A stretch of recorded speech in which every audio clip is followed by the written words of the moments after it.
এই মেয়েটার নাম হচ্ছে স্বপ্না আক্তার। ওকে রেল স্টেশন থেকে আনা হয়েছে, ওর বাবা মা উভয়ই মারা গিয়েছিল। ও মূলত তখন রেল স্টেশনেই থাকতো। এই মেয়েটাকে আমরা প্রায় 13 বছর ধরে এই প্রতিষ্ঠানে আমরা লালিত পালিত করেছি। তারপর থেকে আমাদের এই প্রতিষ্ঠানেই বড় বেড়ে ওঠা। ক্লাস 5 থেকে বাইরের প্রতিষ্ঠানে পড়ালেখা করে ওকে আমরা এসএসসি কমপ্লিট করিয়েছি।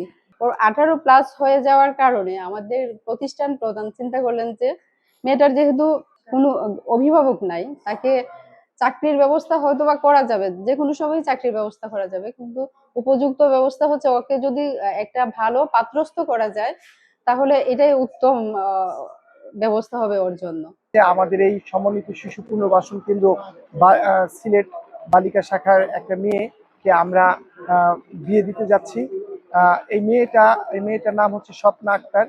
এই মেয়েটাকে আমরা প্রায় 13 বছর ধরে এই প্রতিষ্ঠানে আমরা লালিত পালিত করেছি। এখন এই মেয়েটাকে এখানে লালিত পালিত হয়ে সে এসএসসি পাস করেছে।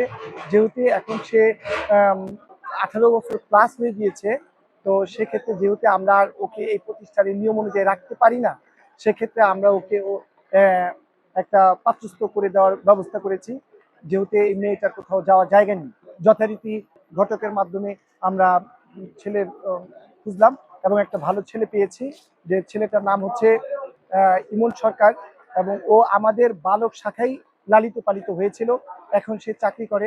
তো তার গার্ডিয়ানদের সাথে, তার মা আছে, অন্যান্য আত্মীয় স্বজন আছে, তাদের সাথে আমরা যোগাযোগ করে আমরা বিয়ের দিনক্ষণ ঠিক করেছি এবং জেলা প্রশাসকের মাধ্যমে আমরা আজকের তারিখটা নির্ধারণ করেছি, যার ফলশ্রুতিতে আজকে আমরা এই বিয়েটা সুন্দরভাবে সুষ্ঠুভাবে সম্পন্ন করতে পেরেছি।